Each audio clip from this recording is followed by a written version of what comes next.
যদি তুমি জীবনে বরকত পেতে চাও, সম্মান পেতে চাও, হৃদয়ের প্রশান্তি পেতে চাও, জেনা ব্যভিচার যেটা প্রেম দিয়ে শুরু হয়, জেনা ব্যভিচার যেটা প্রেম দিয়ে শুরু হয়, নজরকে হেফাজত না করার কারণে, চক্ষুকে নিম্নগামী না করার কারণে, চোখ দিয়ে যেটা শুরু হয় এটা তোমার শান্তি নষ্ট করবে, এটা তোমার রিজিক নষ্ট করবে, এটা তোমার এই শিথিলতা, হৃদয়ের সুকুন, প্রশান্তি, নীরবতা, এটাকে বলে কি স্থায়িত্বটা নষ্ট করবে, স্থিরতা নষ্ট করবে এটা।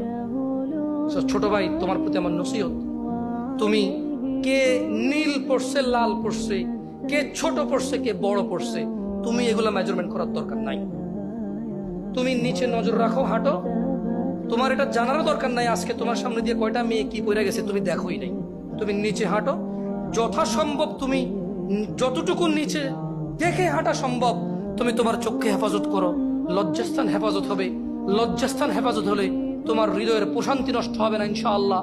রিজিকের দরজা খুলবেই।